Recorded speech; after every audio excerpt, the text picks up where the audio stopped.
Hello ho! Et aujourd'hui, on va plutôt s'orienter sur les sorties ciné, séries et jeux vidéo. Ça me paraît, correct, comme programme, sachant que, un peu plus tard, un nouveau numéro de PML sortira, cette fois-ci sur les dernières sorties animées et on fera également les mangas. Et on commence la partie ciné, par Chainsaw Man, l'arc de Reise. Que dire? Un excellent film, hein, qui va faire, la jonction du coup entre la saison 1 et la saison 2 à venir pour, l'année 2026.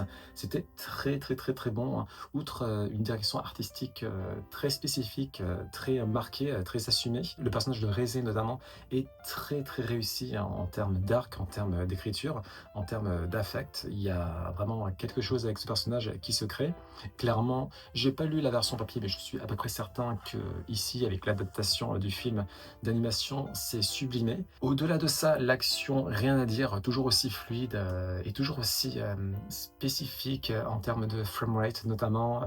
La saison 1 était dans ce genre-là aussi, hein, une sorte de simili, saccade. Ça donne un caractère brut, un caractère assez, fort que j'apprécie beaucoup et qui vraiment fait en sorte d'avoir, une identité propre à Chainsaw Man, qui se développe. Au-delà de ça, rien à dire, la musique incroyable, l'opening, ben, c'est tout simplement la chanson de l'année, hein. C'est littéralement la chanson la plus téléchargée, de l'année 2025. Kenshi Yonezu fait des miracles, comme d'habitude. Et ce fut fou, on a vraiment été gâtés avec les films d'animation entre Kimetsu no Yaiba, La Forteresse de l'Infini partie 1, qui était, remarquable malgré, bon, un deuxième tiers, pas foufou. Cette fois-ci, l'arc des Rézé, j'ai absolument rien à dire, hein. Du début à la fin, c'est magnifique. C'est à la fois dark, il y a de l'humour, il y a des moments de tension, des moments de suspense. En termes de cinématographie, c'est toujours aussi fou, hein. On voit vraiment que les références pleuvent et on voit qu'il y a un certain savoir-faire, une maîtrise en termes de séquençage qui fait vraiment sensation. Rien à dire. Pour moi, c'est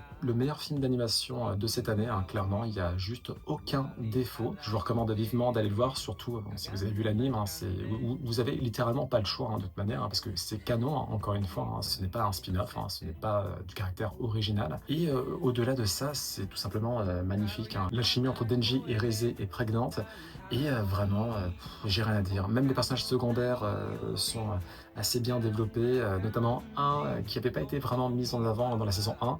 Là, cette fois-ci, on en apprend davantage sur lui, sur ses démons, sur sa sensibilité vis-à-vis du monde et ses noirceurs. Foncez, vraiment. Zootopie 2, ah, c'était très sympa. J'ai préféré quand même le premier opus que je trouvais peut-être plus original en matière de synopsis, en matière de scénario, en matière de thématiques proposées, hein. Pour rappel, on se retrouve dans une société peuplée de carnivores et d'herbivores qui tentent de coexister. C'est un peu une version édulcorée de Beastars. Et pour la suite, ils sont partis un peu dans le même thème, cette scission entre voilà, herbivores, carnivores, la discrimination qu'une certaine espèce peut avoir vis-à-vis des autres, parce que assimilée à toutes sortes de phénomènes négatifs. Évidemment, il y a beaucoup de calques vis-à-vis de la vie réelle, hein, vis-à-vis de nos sociétés, vis-à-vis de notre histoire moderne, contemporaine. En termes de lion, j'ai été assez satisfait, mais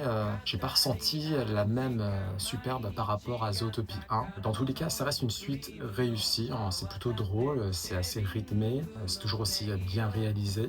Si vous aimez les Disney, évidemment, regardez Zootopie 2. Ça reste un bon Disney à voir en famille ou seul, hein. Clairement, les Disney, ce qu'on apprécie chez eux, c'est qu'il y a toujours différentes couches de lecture, ce qui fait que même en tant qu'adulte, on peut les regarder. La Zootopie 2, c'est exactement ce qui se passe, avec donc cet aspect marqué, encore une fois, sur la discrimination, sur la mise à l'écart, sur le contrôle d'une grosse partie des médias par un apparatchik, hein, par un groupe social déterminé. C'est assez bien mis en avant, c'est assez paradoxal parfois, vu que Disney a beaucoup de choses à se reprocher, hein, surtout en ce moment. Voilà, c'est pour ça que les Disney ont toujours autant de succès. Ils ne s'adressent pas qu'aux enfants, ils s'adressent également aux adultes. Avatar de feu et de cendre, c'était très très bon, visuellement parlant. Visuellement parlant, rien à dire en termes d'immersion. Je vous le recommande d'aller voir en 3D, hein. C'est vraiment l'exception qui confirme la règle à chaque fois. Il y a un véritable effet de profondeur, comme si on regardait une fenêtre vers un monde fictif très réaliste, très prenant, très crédible, hein. Clairement, les effets spéciaux Il n'y a que James Cameron, en l'occurrence, en 2025, qui fait ce genre de visuel, hein, à savoir des mondes fictifs, des espèces qui n'existent pas, de l'ordre du fantasy, qui paraissent vraiment crédibles, hein. Si un jour on a des jeux vidéo du même calibre, ça va être incroyable, mais vraiment incroyable. Dans tous les cas, voilà, d'un point de vue visuel, esthétique, mise en scène, l'action est fluide, très bien dessinée, très bien séquencée, tout s'enchaîne de manière très très lisible. De ce point de vue-là, c'est un spectacle constant. C'est pour ça que Avatar 3 et les avatars de manière générale, je ne peux que recommander d'aller les voir au cinéma, tant ils proposent une expérience unique en son genre, une expérience très immersive. Si vous n'y allez pas en 3D, c'est dommage, mais bon, je pense que ça reste tout de même justifiable. Et voilà, le bas qui blesse malheureusement, et que je n'avais pas vraiment ressenti pour Avatar 2, La Voix de l'eau, c'est l'écriture. L'écriture n'est vraiment pas folle. On retombe dans les travers du premier, où on se retrouve avec une narration assez paresseuse, qui fait pas vraiment d'efforts, même les focus narratifs sont pas foufou. Pourtant, la némésis principale, au niveau de la partie 1 est bien développée. On comprend ses hantises, on comprend sa haine viscérale de la divinité de Pandora, hein, Ewa, qui l'a abandonnée, hein, elle et son peuple. Elle ressent ça comme une injustice, et elle a transformé ça en colère vive, en colère sanglante, eu égard au monde et à sa planète. Ça, pour le coup, c'est plutôt réussi. Il y a un certain charisme qui se dégage de ce personnage. Malheureusement, la partie 2, plus rien. C'est vraiment le calme plat. Elle se contente de remplir un rôle de méchant basique, et c'est vraiment dommage. Du côté du méchant principal masculin, autant Avatar 2 avait complexifié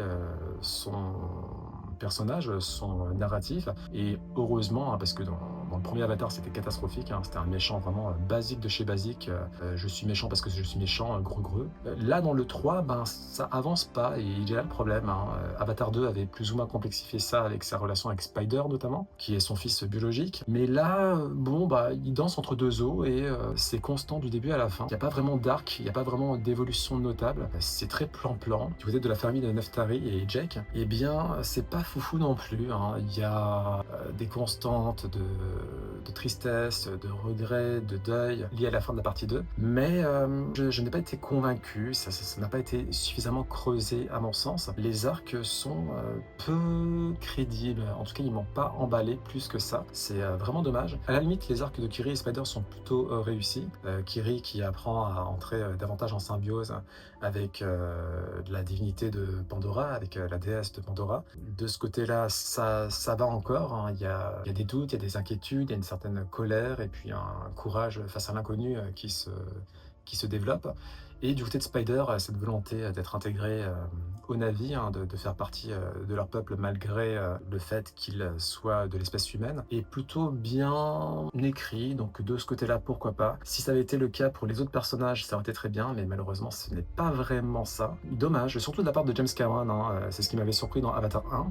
Je m'attendais de sa part à une écriture beaucoup plus ciselée, beaucoup plus prégnante, beaucoup plus travaillée, beaucoup plus structurée, et c'est pas vraiment le cas. Il a vraiment tout misé sur l'univers, le visuel, le bestiaire. L'action est spectaculaire et vraiment impeccable, mais ça suffit pas, hein. Ça suffit pas pour en faire une œuvre incontournable. C'est dommage. Avatar 2, encore une fois, vraiment, je trouvais qu'il y avait un bon équilibre. Écriture, visuelle, là c'est vraiment pas le cas. Dommage, j'espère que la partie 4 reviendra à cette synergie de La Voix de l'eau. Au niveau série, Les Sopranos, une des meilleures séries que j'ai vues tout bonnement, peut-être même la meilleure série que j'ai vue, c'était impeccable. Au début c'est un peu compliqué parce que c'est une série qui a été produite et réalisée à la fin des années 90, donc on sent que c'est un peu vieillot en termes de montage, en termes de découpage, mais très vite on s'attache aux différents personnages. On a donc Tony Soprano, le protagoniste principal, et sa famille normale, hein, la cellule familiale avec sa femme, avec sa fille, avec son fils, et de l'autre côté la famille mafieuse. Et on ne fait qu'osciller du coup entre ces deux mondes, hein, qui doivent s'accorder tant bien que mal. C'est une fenêtre sur l'actualité de l'époque, mais aussi une fenêtre sur différents phénomènes phénomènes sociaux, familiaux qui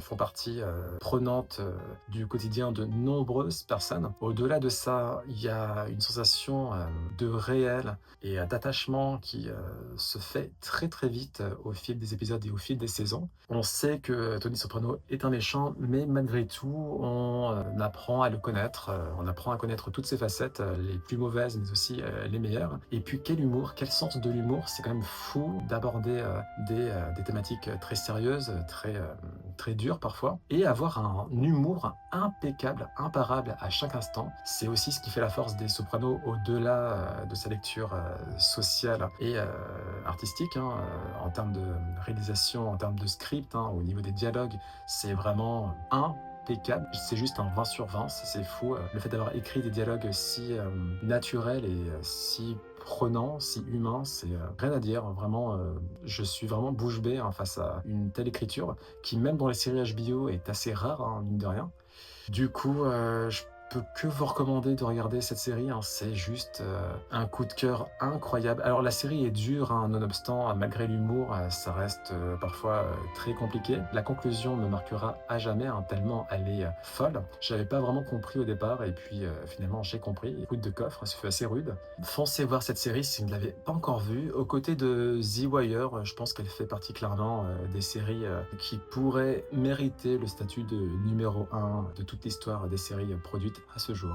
Succession, une série HBO assez récente, très très bonne là aussi, hein, très très bien écrite. L'OST est magnifique et je pèse mes mots. Pourtant, il y a surtout un thème principal qui ne fait que revenir sous forme de déclinaison, mais c'est tellement réussi que on se laisse à chaque fois prendre par les instruments avant, par le piano. Il y a un chevauchement des instruments qui est absolument fou. Vraiment grosse réussite de Succession, mais au-delà de ça, bien sûr, on parle du coup d'une famille, d'un conglomérat de médias et d'autres activités qui est détenue par une famille très puissante, notamment le patriarche, avec un charisme et une autorité qui font peur hein, à ses salariés, à ses concurrents, mais aussi et surtout à ses propres enfants. Et comme le titre l'indique, il s'agit de succéder au père, il s'agit de succéder au patriarche, il s'agit de succéder à cette autorité paternelle, entre notamment 3 enfants, 2 garçons, une fille. C'est plutôt drôle hein, en termes d'humour, il y a pas mal de passages qui sont assez détonnants à la matière, mais au-delà de ça, ça offre une lecture et une fenêtre sur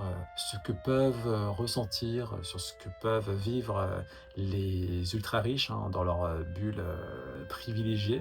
Ils ne sont pas forcément plus heureux que nous, hein, bien au contraire, même si clairement l'argent facilite énormément de choses, on va pas non plus se mentir. Les 5 saisons sont vraiment passées très très vite et je n'ai eu de cesse de me demander ce qui allait bien se passer pour ce monstre de père qui aura fait peut-être plus de mal que de bien, allez savoir. Dans tous les cas, foncez, hein, si vous êtes adepte des séries HBO et de leur écriture, hein, notamment qui fait mouche quasiment à chaque fois, même si, bon, on pourrait dire que clairement les années 90, c'était quelque chose, hein. La fin des années 90, début des années 2000, c'était quelque chose. Là, en l'occurrence, Succession, ça fait partie de ce rang-là, ça fait partie de ces séries qui sont soignées de bout en bout, et ça se voit, hein. Même en termes de cinématographie, c'est juste magnifique, impeccable, très très rythmé. Et les prestations du casting principal sont juste folles, hein. Il y a eu pas mal de Emmy Awards notamment, et ça se comprend. Foncez. The Penguin, du coup, la série HBO qui est tirée de l'univers de The Batman hein, avec Robert Pattinson.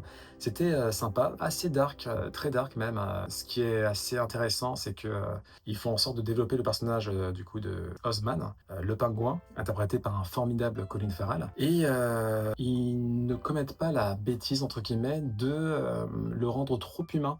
On comprend vraiment au final que c'est un méchant pour de bon. Et il y a vraiment des scènes qui font froid dans le dos. Du coup, c'était assez réussi de ce côté-là. C'est pas une série incroyable, c'est pas une série hyper prenante en soi.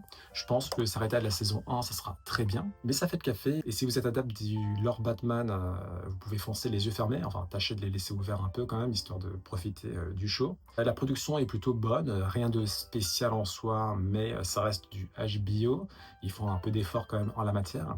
La prestation de Christine Milioti en tant que Sophia Falcone impeccable. Vraiment, on ressent cette, sensibilité, cette folie, qui, émane, suite, à toutes sortes d'injustices qui, lui sont tombées sur la figure et c'était divertissant, tout simplement, divertissant, parfois, dark, très dark. C'est ce qu'on demandait à ce genre de série. True Detective, la saison 1, 2, 3, 4. Eh bien, ma foi, les 4 saisons, à mon sens, sont réussies. Alors bien sûr, la saison 1, ça reste la plus mythique, la plus iconique et puis objectivement la plus réussie, ça, je pense que tout le monde est d'accord là-dessus. C'est, en termes de mise en scène, en termes de symbiose, au niveau des 2 personnages principaux, en termes de noirceur, en termes d'endroit également, une synergie, constante, qui fait mouche, que ce soit l'écriture, certains passages, le passage notamment, où, il tente de cambrioler, une maison, de dealer avec un plan séquence hyper long, hyper bien fait, ça c'était fou furieux. Au-delà de ça, clairement, oui, il y a une construction, qui est impeccable,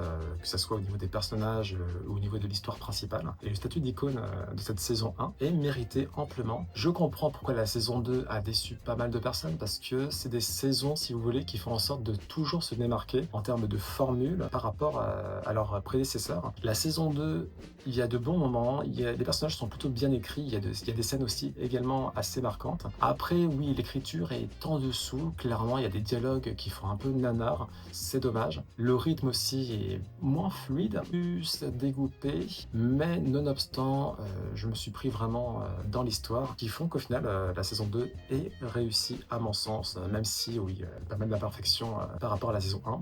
Saison 3, c'est la saison la plus, sensible en termes d'affect notamment, la plus, triste aussi, je trouve, la plus mélancolique. C'est celle qui, au niveau, d'emprise émotionnelle, d'attachement, m'a le plus, convaincu. Mahershala Ali est incroyable. De manière générale, hein, le casting, est fou, fou, fou, fou, fou, hein. Entre Matthew McConaughey, Woody Harrelson de la saison 1, Mahershala Ali dans la saison 3, Colin Farrell, Rachel McAdams, Vince Vaughn, dans la saison 2, Jodie Foster dans la saison 4. Voilà, c'est un casting, très, très, très solide, rien à dire. Et pour la saison 4, c'est la saison la plus mystique, la plus, horrifique, qui était, assez, singulière, hein. J'ai également beaucoup aimé. Et toujours en termes de production, en termes d'histoire, en termes de cinématographie, c'est, réussi, c'est dark, hein, parfois, hein, c'est très macabre. C'est ce qui fait, le succès des True Detective, donc, vivement la saison 5. Et enfin, du côté jeux vidéo, les légendes Pokémon ZA, c'était très bien. En tout cas pour moi, j'ai beaucoup aimé la mécanique, davantage dynamique, qui a été instaurée ici, hein. Les légendes Pokémon, en gros, ça se permet de se démarquer du, schéma au tour par tour, traditionnel des Pokémon classiques, en proposant une nouvelle formule. Cette fois-ci, donc, il s'agit, d'instaurer un dynamisme constant. Il est possible par exemple d'esquiver les attaques, avec son Pokémon. Il est également possible de switcher assez vite, assez rapidement, pour faire en sorte de, parer, à l'inconnu, à une nouvelle attaque, à un nouveau type de Pokémon, etc., etc. J'ai également apprécié l'histoire, l'alchimie aussi, qui se développe petit à petit entre les différents protagonistes, de la team, MZ. Les combats contre les Pokémon extradimensionnels sont assez réussis, sont parfois difficiles. Ça, c'était quelque chose que j'ai beaucoup apprécié, notamment vers la fin, où j'ai parfois perdu à plusieurs reprises, même si je fais en sorte de me fixer des règles, hein, notamment de ne pas utiliser de potions et de rappels la plupart du temps, histoire de faire en sorte que ça soit vraiment dur, vraiment difficile. En termes de mise en scène, il y a des passages aussi qui sont très réussis, enfin qui sont assez cinématographiques. De la part de Pokémon, ça fait plaisir. On est loin d'une perfection constante, hein, loin de là, clairement. Par exemple, clairement, le doublage commence à cruellement manquer. Sur les moments de cinématique, il aurait vraiment fallu des doublages. J'espère que la prochaine génération se chargera d'avoir des doublages, parce que là, c'est bon, quoi. Faut s'y mettre à un moment donné. Et ma foi, que ça soit la capture de Pokémon, le farm, l'histoire, j'ai apprécié. La ville d'Illumis est plutôt vivante. Il y a une certaine animation, une certaine constante organique qui s'en dégage, qui fait plaisir à voir. Alors je comprends que certains aient voulu faire en sorte de voyager en dehors d'Illumis, mais bon, là ça sera pas le cas. En ce qui me concerne, ça me va, vu qu'il s'agit encore une fois d'une extension, ça m'a pas, comment dire, déçu plus que ça. Bien sûr, au niveau technique et au niveau des graphismes, il y a des efforts qui auraient pu être faits. Je suis d'accord que les aplats bêtes et méchants sur les bâtiments, ça fait peine à voir en 2025, certes. Cela étant dit, est-ce que ça m'a sorti de l'expérience? Pas vraiment. En termes techniques sur Switch 2, bah, ma foi, ça va, hein. On est loin du désastre de Pokémon Écarlate Violet, qui, bon, parenthèse, hein, reste l'un de mes Pokémon préférés, hein, notamment au niveau de l'histoire, même au niveau de l'open world, au niveau des personnages, au niveau de la dramaturgie, j'ai trouvé ça fou. D'ailleurs, en parlant de dramaturgie, il y en a une aussi, hein, dans Pokémon Zelda qui a réussi, hein. Il y a pas mal de moments où vraiment qui étaient assez difficiles à voir, hein, qui renvoient au deuil notamment, à la disparition d'êtres chers. Et encore une fois, les personnages sont plutôt réussis, sont plutôt attachants petit à petit avec certaines séquences, certaines scénettes, qu'il s'agisse des personnages principaux ou même des personnages secondaires. Le Chara Design, bon bah rien à dire, Chara Design généralement chez Pokémon c'est quasiment tout le temps un sans faute. Les Pokémon méga, alors ça dépend, il y en a où j'ai été convaincu par leur nouvelle forme, il y en a d'autres pas tant que ça dépend vraiment, c'est du cas par cas, même si globalement ça va. Et le DLC, je le recommanderais vraiment qu'aux aficionados de Pokémon qui ont besoin de leurs nouveaux Pokémon, de nouvelles formes, etc. Et qui ne sont pas allergiques aux farms, hein, parce que pour le coup, il y a énormément de farms à faire. Ça, c'est pas forcément une bonne nouvelle, hein, même quand on apprécie le farm comme moi dans Pokémon. Il aurait fallu beaucoup plus, surtout pour 30 €, c'est quand même abusivement abusé. Là, on va pas féliciter Game Freak pour ce genre de coup, clairement. Après, bon, je dirais pas que j'ai pas apprécié le DLC, hein, j'ai passé un bon moment, je continue de passer un bon moment dessus. Je pense que je vais faire beaucoup de farms. Les shinies sont davantage accessibles de ce que j'ai cru comprendre. Ça va peut-être me donner enfin envie de m'y mettre, à voir. La partie en ligne aussi avec les différentes saisons, les différentes récompenses à obtenir. Alors, évidemment, c'est scandaleux qu'on verrouille les différentes gemmes exclusives à ce genre de combat ranked, hein, parce que forcément il faut un abonnement payant. Mais au-delà de ça, j'apprécie plutôt les saisons, j'aime bien combattre contre des joueuses et des joueurs de temps en temps. Là, pour l'instant, j'y passe quand même un bon moment sur ce Pokémon Zelda, me faire de nouvelles fringues, à faire de nouvelles photos, à capturer de nouveaux Pokémon, à monter les Pokémon. Je passe clairement un bon moment, donc que vous dire? Je ne vais pas vous mentir là-dessus. Mais bon, j'entends les remontrances. Voilà, ça n'a pas été mon cas, même si encore une fois, le DLC, bon, si vous êtes fan, difficile de passer à côté à mon sens. Autrement, si vous aimez Pokémon, mais pas plus que ça, clairement, le DLC, vous pouvez éviter. Même si en termes d'histoire, alors l'histoire, elle est très parcellaire. Les quelques morceaux de développement, notamment vis-à-vis du personnage adorable de Anya, sont réussis. Ça m'a plutôt plu. La fin aussi était très touchante, hein, très émouvante. Il me tarde d'avoir la prochaine génération, en espérant que cette fois-ci, que Game Freak et la Pokémon Company fassent vraiment un sans faute. Ils en ont les moyens, hein. On rappelle que Pokémon, c'est la franchise la plus lucrative de l'histoire, donc stop. À un moment donné, il faut vraiment s'y mettre les moyens, ils peuvent le faire et j'y crois pour la prochaine génération. Mine de rien, il y a plus de pas faits dans la bonne direction que l'inverse. Et ce sera tout pour ce numéro de pêle-mêle. Donc je rappelle que le prochain numéro ne va pas trop tarder. On se basera notamment sur les animés, les mangas et encore jeux vidéo parce que Final Fantasy 9, j'ai bientôt fini, peut-être Majora's Mask aussi. En attendant, je vous fais de gros bisous bisous. Ciao ciao.